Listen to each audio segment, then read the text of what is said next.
I do not know the answer to that. I wish I could clarify, but I do not know. I think it's 6. I just did orientation Monday. Okay, so I haven't given any assignments or anything in Thermo, and I still probably won't be able to after today, unfortunately. We'll see what we get to. So what I think I'm going to do is I'm going to present some stuff today, and then I'm just going to give the first quiz at the end of the day on Friday on the stuff I talked about today, just so you at least have encouragement to go back and read this stuff, you know. Did I miss anything material-wise? Just syllabus stuff. Okay. Yep. Okay, so thermodynamics.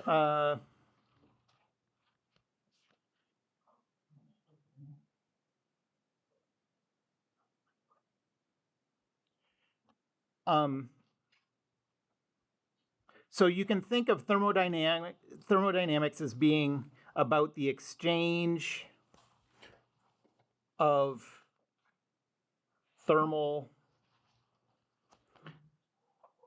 and mechanical energies.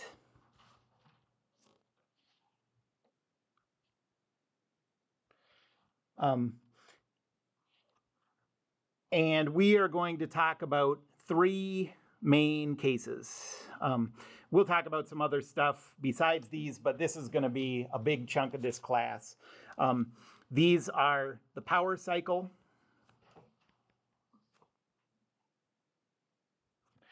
the heat pump cycle,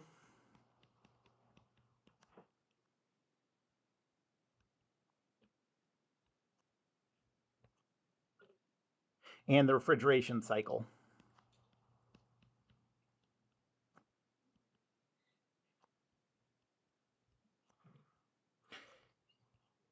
And the thermal energy that these use all work like this. So we're going to, in a lot of cases, be dealing with cylinder piston systems. So this is the cylinder.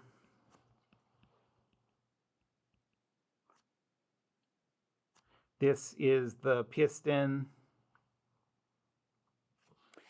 And then in here is the gas that we're going to be doing calculations on. So this is going to be like our system that we're isolating. And there are sort of 2 things, kind of 2 effects that drive all of these 3 main cycles. The first one is if you heat the gas up,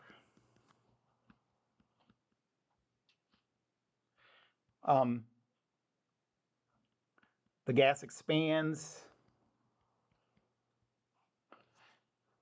the piston rises,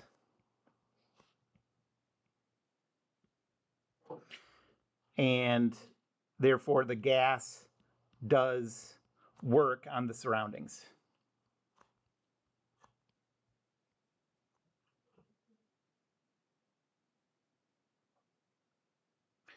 And this is the one that is relevant for the power cycle. Okay, so a power cycle is like a power plant or an engine. You can have an engine that doesn't require gasoline or anything, that doesn't require any combustion. It just isn't very efficient and it doesn't create that much power. But if you have a gas inside the enclosed, underneath the piston, enclosed in the cylinder, and you put a fire under the, and you put a fire like here, you know, and heat up the gas, that gas is going to expand, and that's going to make the piston rise, and that's going to do work on the surroundings. Like a steam engine? Yeah, exactly. Yep. And it's sort of interesting, I think, to know that I think for me, like, I sort of naturally thought of steam engines as like the stuff from the Industrial Revolution, driving trains or whatever. But steam engines are still used all the time because, water is abundant. And the boiling point of water is at a reasonable place where you can take advantage of these effects. And so like a lot of power plants really are steam engines, you know. It's just a matter of using something other than coal to heat up the water. You know, like in a nuclear power plant, they use steam as the working fluid like this. It's just that the heat provided to the water to make this superheated steam comes from nuclear fission.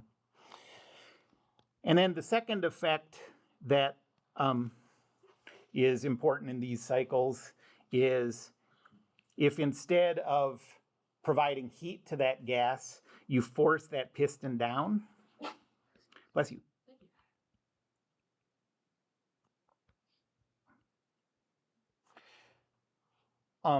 The gas temperature increases.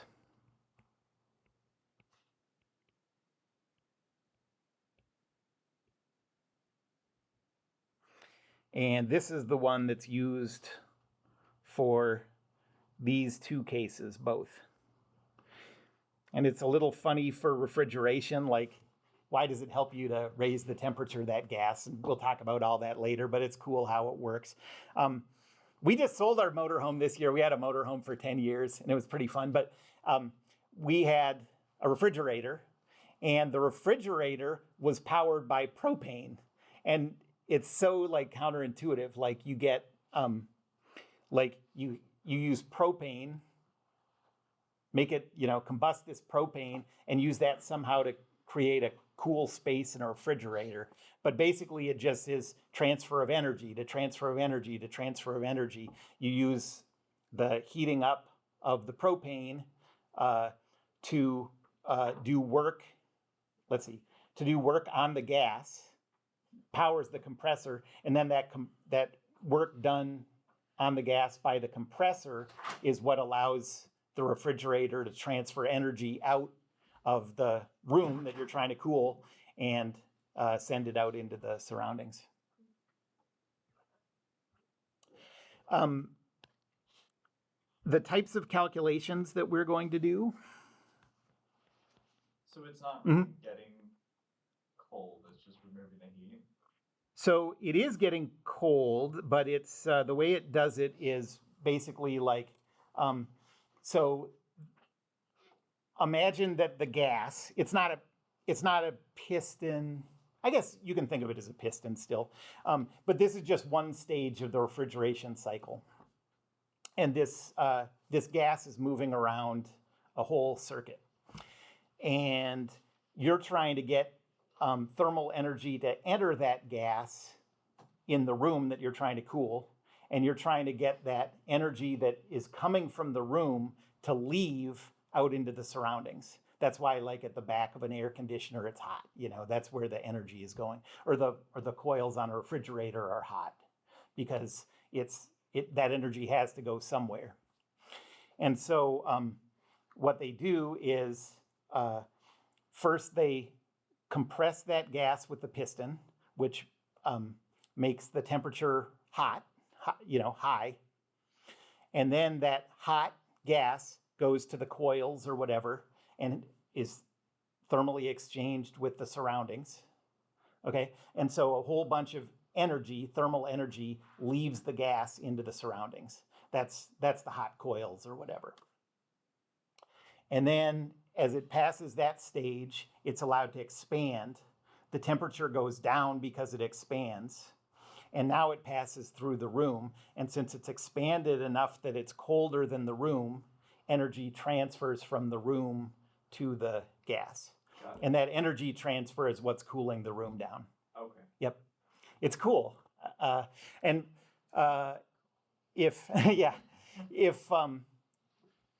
mean, we could do a version of it in a lab or whatever, and we could measure it happening if we were able to make the friction low enough, you know. I mean, we could have a piston that we, you know, put 100 pounds on, compressed it down, then ran this piston outside, let it sit for a while to exchange that gas, then ran back in, let it expand.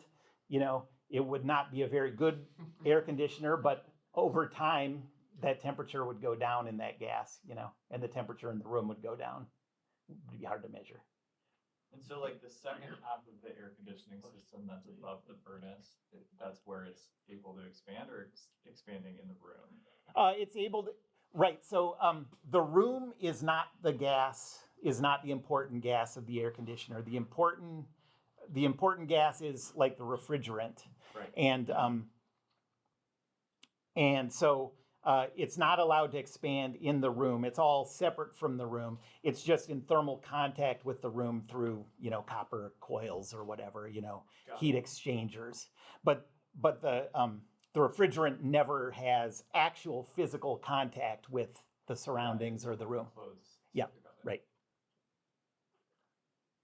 Okay, the types of calculations that we're going to do mostly are conservation of mass.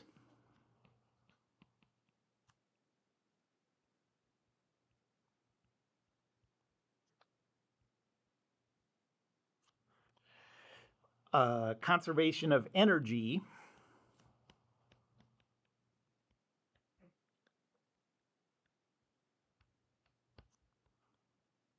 Which we're going to give the awesome new name, the first law of thermodynamics.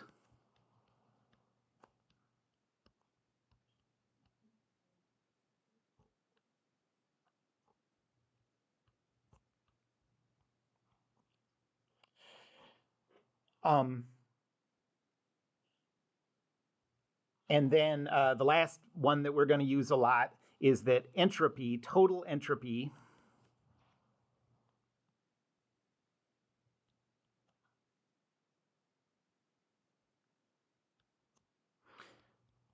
can never decrease.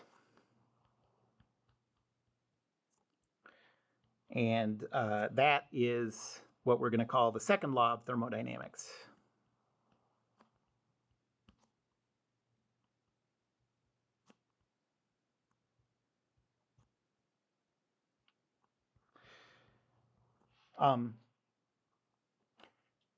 And just right here at the start, don't make the mistake of thinking that the system you isolate can't have an entropy decrease. That happens all the time. In a refrigerator, what you're doing is decreasing the entropy inside a refrigerator. The thing is, you're also increasing the entropy of the surroundings. And what this law says is that if you add up those two changes, they always have to add up to something equal to or greater than 0. And we are going to do these in 2 different ways. The first one is a closed system.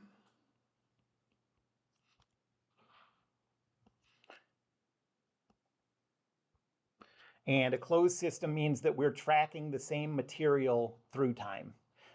You can think of like the piston here as a closed system. No matter what happens with this piston, if we're looking at what's underneath the piston, what's inside that cylinder, it's always the same molecules. That's never changing.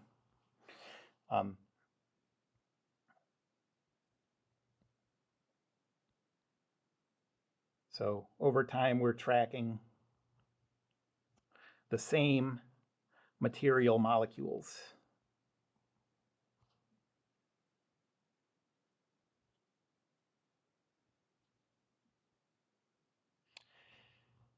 And the second approach we're going to use is control volumes. And in a control volume, you're not over time tracking the same molecules. You're just looking at a single space. So there's always stuff coming into your frame of reference, and there's always stuff leaving.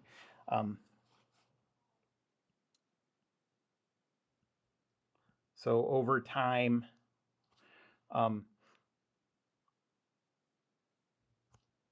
you're tracking the same space,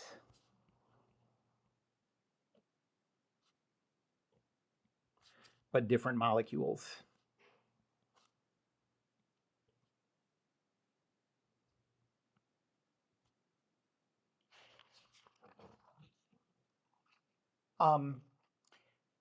In this class, we are not going to see vectors. really at all. I mean, we'll talk about it actually. The only time we'll talk about it is right at the beginning when we talk about pressure. So we won't see vectors much. But we are going to have a weird sign convention that you're going to have to get used to that's going to carry through almost the whole class. In certain calculations, it's going to carry through the whole class.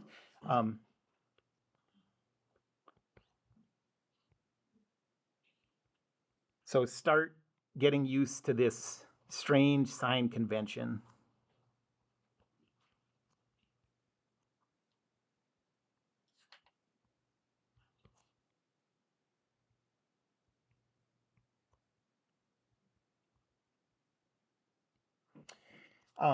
And that is the heat,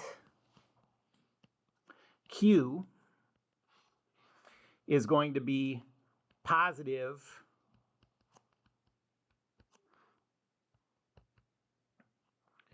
when energy is added to the system.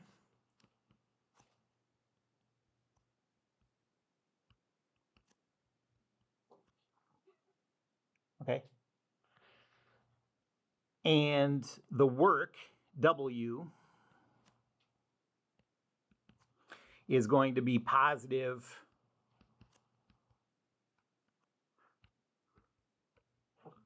when the system does work on the surroundings.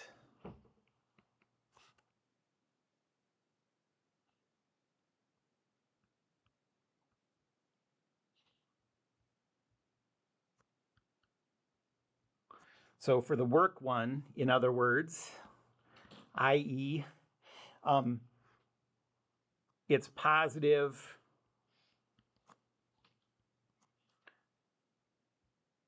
when energy is removed from the system.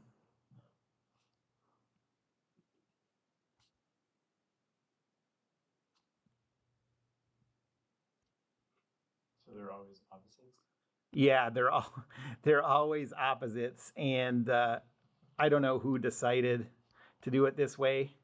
It seems unnecessarily confusing, but it makes sense if you. Okay, so I said that the first law of thermodynamics is conservation of energy. Okay, so we're going to write the first law of thermodynamics this way. The change in energy in the system is equal to, well, it's obviously equal to the energy added to the system by this, and the energy added to the system by this, and all the ways that energy is added because of conservation of energy. But it looks a little different than that because it's the energy added to the system by heat minus the energy removed from the system by work, okay? So that negative sign, we just always have to, and at first you're just gonna have to ask yourself every single time you see the first law of thermodynamics, what is the sign? What's happening with this energy? Is it leaving? Is it going? Is it heat? Is it work? Okay, eventually it'll become pretty natural, but so where does this sign convention come from? I'm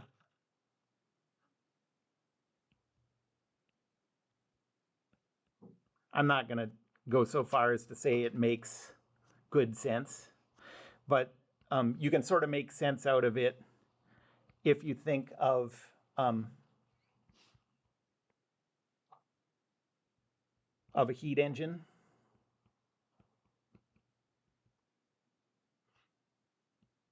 Or the power stroke of a power cycle. So what happens in that case is you have your cylinder.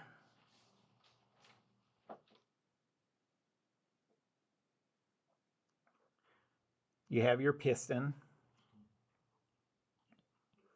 This is the working fluid, the gas.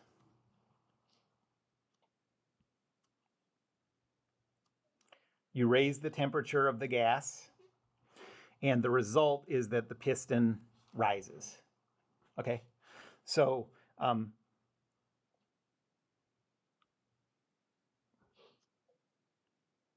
heat is added to the gas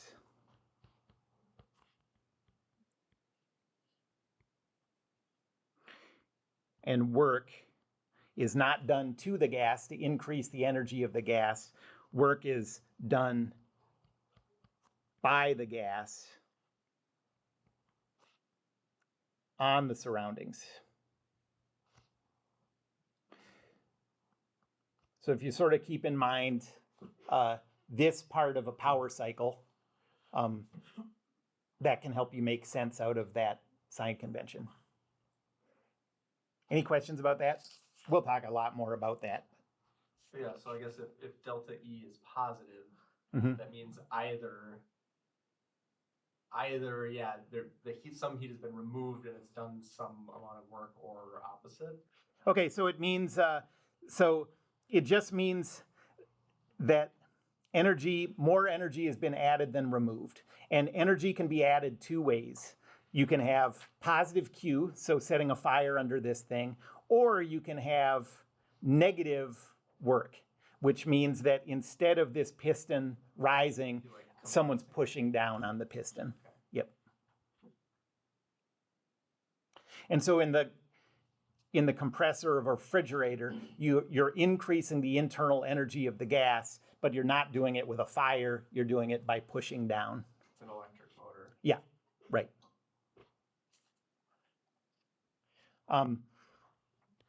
Any other questions yet? I'm sort of laying the foundation of this class. None of this stuff is to the point where I'm going to ask you to do calculations yet. We'll get to that pretty soon. For that example, heat would be negative, work would be positive. So thermal energy from the gas. From this example here, Yeah. okay. So in this case, Q would be positive and W would be positive. So because you're adding heat to the gas, you're adding energy to the gas with the fire, and you're losing energy from the gas by lifting something with that piston. But don't you lose heat from the gas as the piston's getting pushed? No, you don't lose heat if this is well insulated. Ideally, you don't lose any heat. And we'll talk about what heat is and stuff like that. But I think the confusing thing is we're used to thinking of the word heat as being equivalent to temperature. So you think like as that rises, the temperature goes down, and that you are correct about. The temperature goes down, but heat is an energy transfer due to a difference in temperatures. It really isn't temperature, it's energy. And so, the temperature of that gas is going down, but as long as there's insulation, there's no heat transferring across the walls. That's what heat is. So just focus on like what's being done to the system, not the product. Not the product, not the temperature. The temperature of the gas shows up in that delta E. Got it. Okay, so Q and W are just what's happening at the boundaries. Is energy leaking out because the insulation is bad, and also is work being done on the surroundings or on the gas? That's the only way energy can move in or out of the system. Yes? So you said if somebody pushes on the piston, that would be work being done on the system? Yeah. Okay, so that would be work being done on the system. You said that would be negative work? Negative W, yep. Okay, so how would you know, so it'd be adding heat, right? Not heat. Maybe I probably should have defined those two things before we'll define those pretty soon. But think of heat is just energy flowing because an interface has different temperatures on the two sides. Okay, so like when you touch ice, okay, there's heat flowing from your finger to the ice, okay, because they have a different temperature, and so energy is going from the high temperature to the low temperature. Work work is energy transferred due to the application of a force. That's the stuff that you saw in physics 1. So, so like what's happening here is because there's a different temperature at the bottom on this side of the surface than there is on this side, energy is transferring from the fire into the gas. So that's heat. And then here, since the gas is expanding, that's applying a force, and so that's doing work. Yeah. And those are like the two ways energy can be transferred. In physics 1, there was only one way energy could be transferred. It was just through work. And then I'm guessing you just don't take into account the gas pressurized and heat being increased. The temperature change, we will take into account, but that shows up here. Okay. And we'll have a lot of ways to calculate that stuff. You can think of it as like when you did conservation of mechanical energy in physics 1. You know, so energy is conserved, but not all the different types of energy are conserved. As a thing goes down a hill, its potential energy decreases, its kinetic energy increases. And that's kind of what's going to happen here. You know, we're gonna add energy, and the effect is going to be felt over here in like thermal energy and stuff of the system. Okay.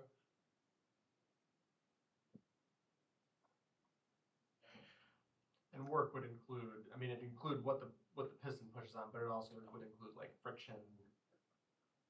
Like if there was like friction in the cylinder or something like that. So yeah, you could calculate that kind of stuff.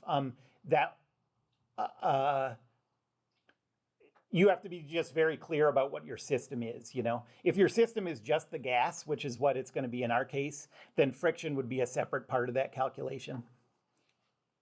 Okay. Okay, so now we have to talk about properties, states, and processes.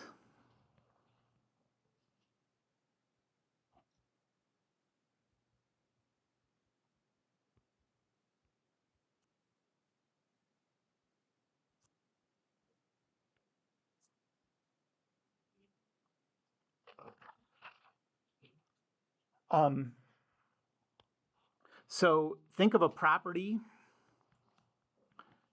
as a single measurement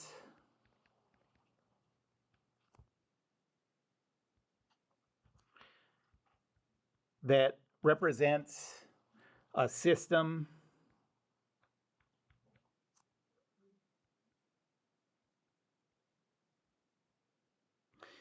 at a given instant.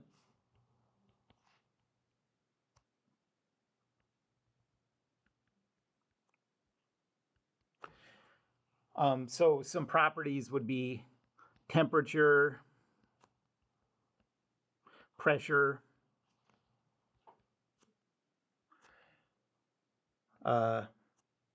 volume, entropy, enthalpy.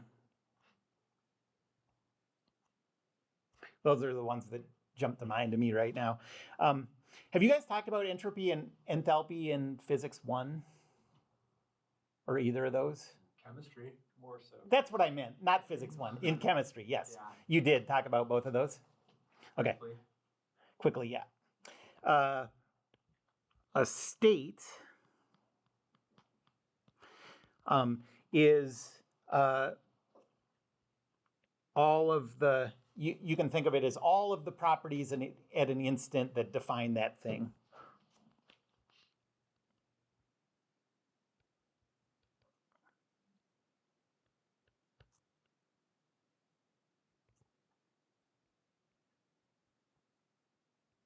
All of the properties of a material at an instant.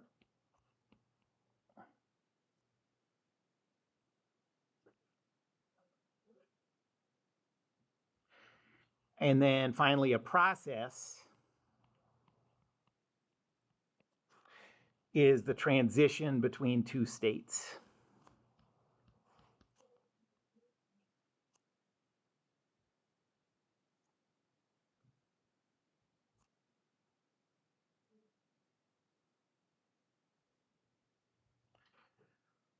Okay, so for example,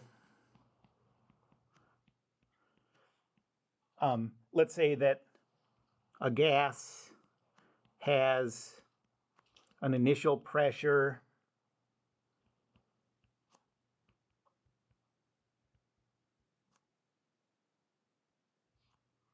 of 2 times 10 to the 5 pascals.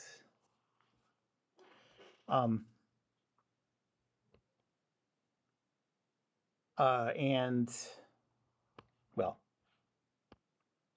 so we have this initial pressure, an initial temperature of 350 Kelvin, and an initial volume of 0.6 cubic meters.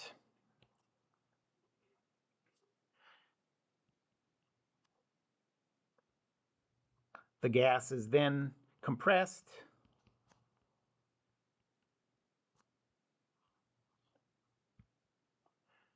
to a pressure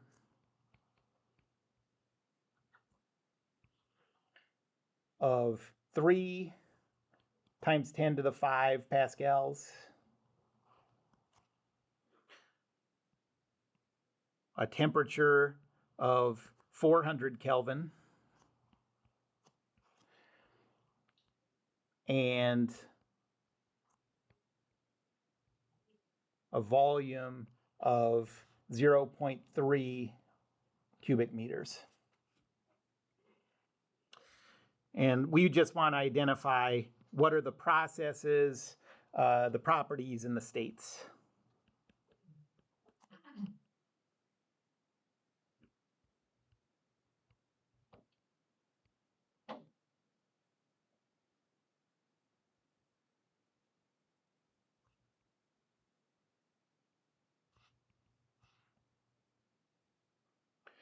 Okay, so first, every one of these measurements is a property.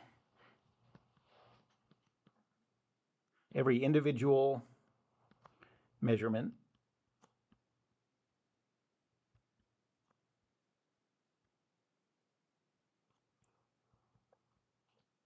is a property. And so, that included the pressure,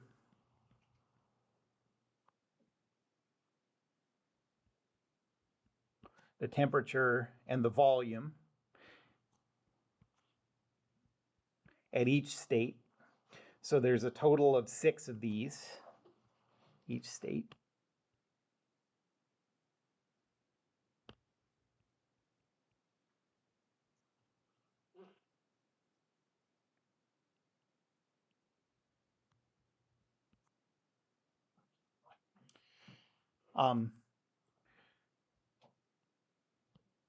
State 1 was the combination of 2 times 10 to the 5th pascals, a temperature of 350 Kelvin, and a volume of 0.6 cubic meters.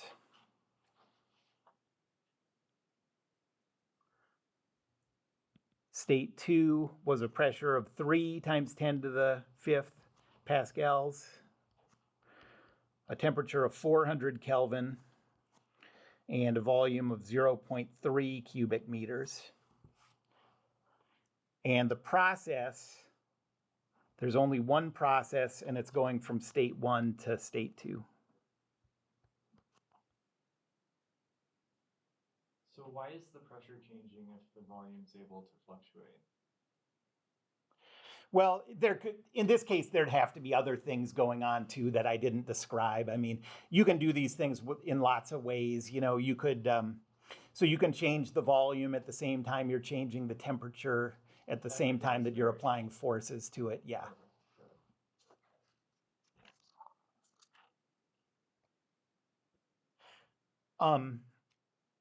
And so the equations that we'll use,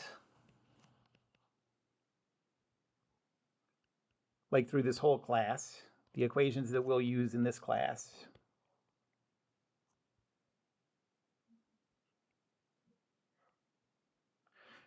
are first equations of state.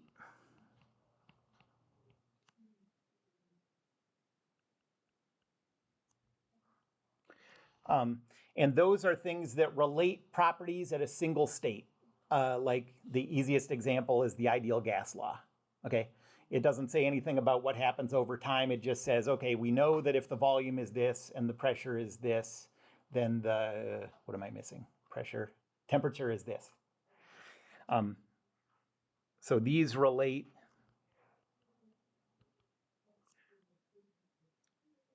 properties at a single state.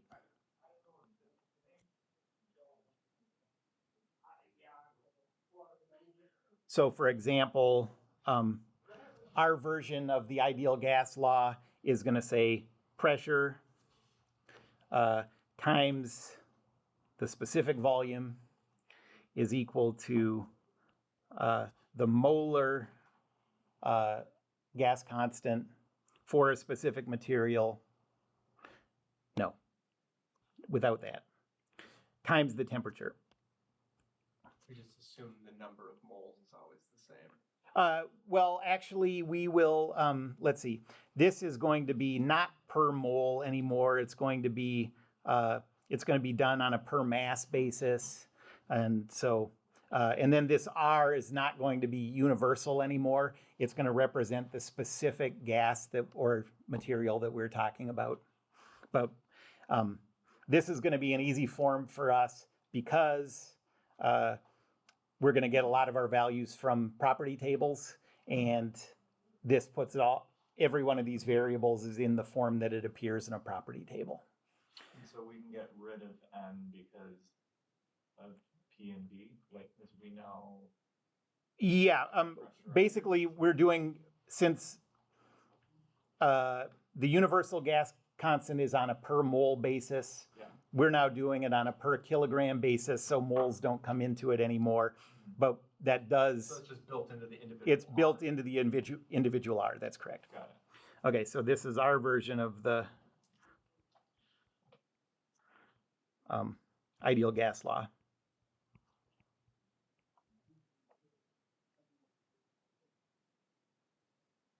But I'm writing this up here to point out that this is an example of an equation of state. It doesn't have to do with the process of going from one state to another. It just has to do with a single instant and relationships between those properties. And then the other type of equation that we're going to use have to do with processes. And these include all of those laws of thermodynamics.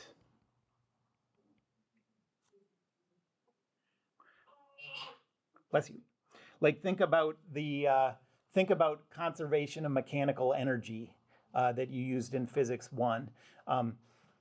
That can't tell you anything about relationships between properties at a single instant. What it can do is tell you if you follow a process over time and you know a bunch of these property values, how do the other ones change? You know, and so all the thermodynamics are in this category. And then we'll see some other things too.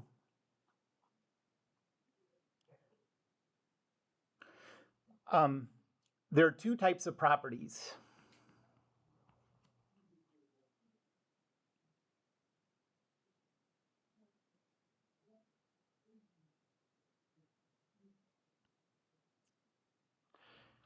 Those are extensive,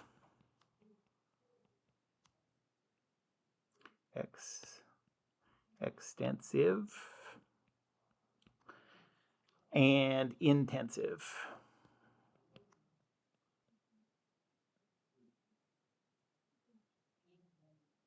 So first, extensive properties.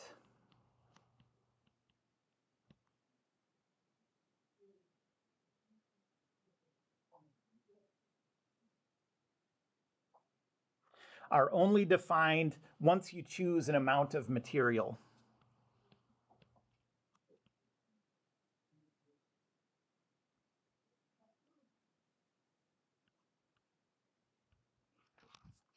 sec. My computer does this every once in a while.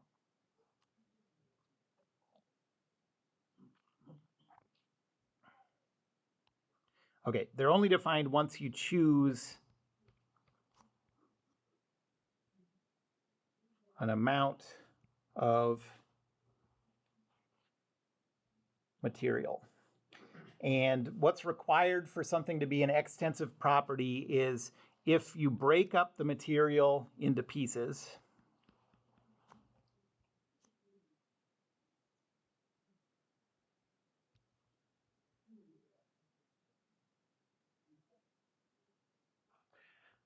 so let's say that this is the system that we're following, and we break it up into these 4 regions, 1, 2, 3,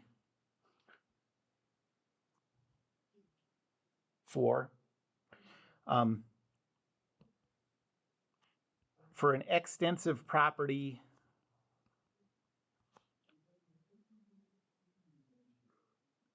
P, the property of the whole thing has to be equal to the properties of each of the individual ones added together.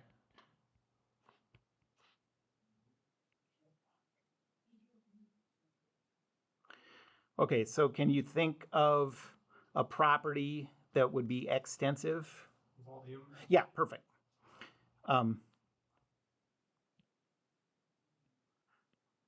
And mass. Temperature doesn't work like this because you can think of these all being at 100 degrees. Same temperature. Yeah. And then the temperature, the whole thing would also be 100. It wouldn't be 400.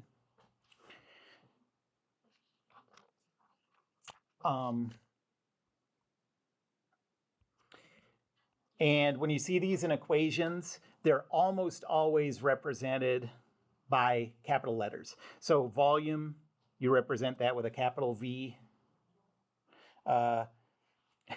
This is the one counterexample. Mass is going to be represented with a lowercase m. So almost always,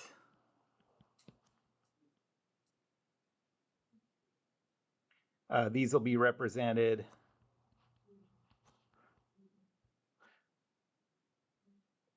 by capital variables.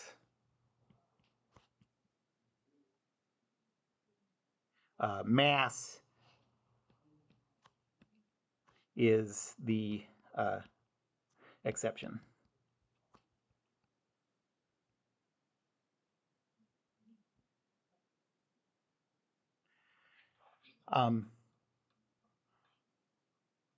Any questions, more questions about extensive properties?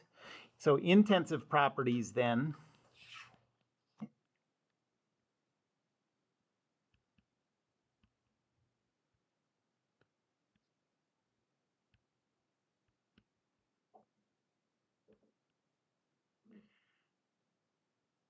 are measured per some other unit.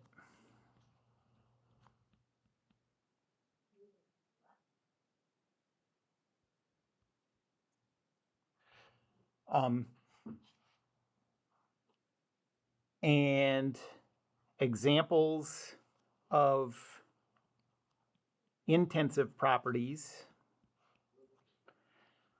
are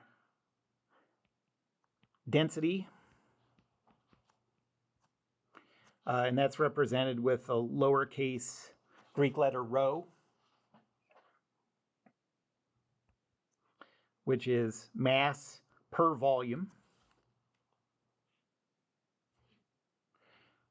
Specific volume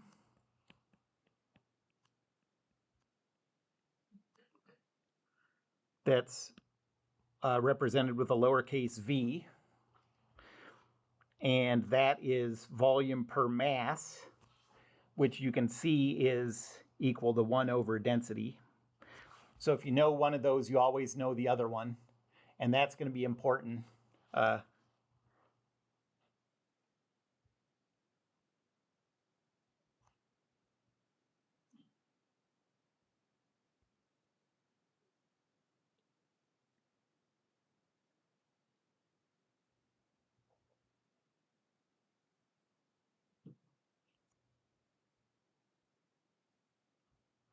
largely because specific volume is a property that's given in the tables we're going to look at.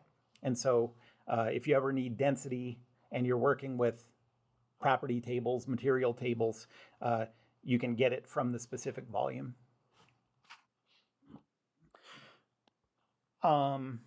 Pressure.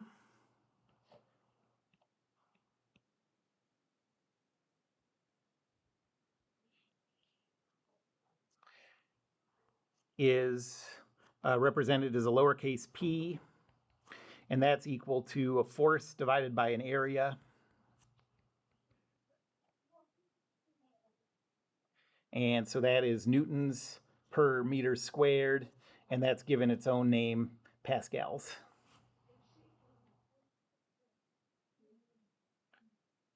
And then also in this category is temperature. Well, I'm not going to go into how that's an intensive property yet. We'll talk about that later when we talk about heat transfer and stuff, but we'll represent that with capital T. And the SI units for this are going to be Kelvin.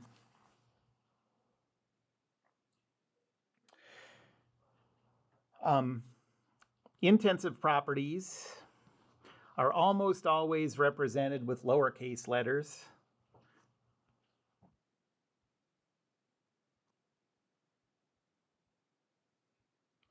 So they almost always use lowercase variables.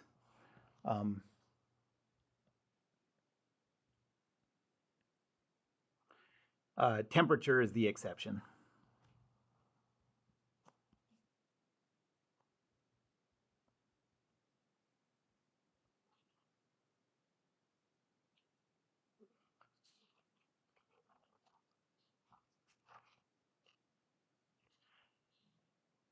Okay, so the next thing we're going to talk about, I'm going to stop here for today, but on Friday we'll talk about temperature calculations.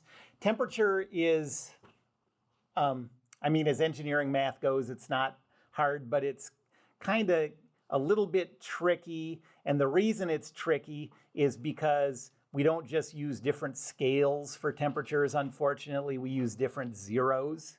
And that every other variable we use, every other property we use, like they all agree on what zero means, you know? Zero pressure means the same thing no matter what. But zero temperature means different things in Fahrenheit and Kelvin and Celsius, and that throws wrenches into a lot of this stuff, so you have to be especially careful. So we'll go into that next time. I'm going to do a quiz at the end of class on Friday, so just go over your notes. I mean, I haven't covered much material, so it should be about the easiest quiz we have, so that's good, that's free points, but I just want you to read your notes before then. Okay, see you Friday.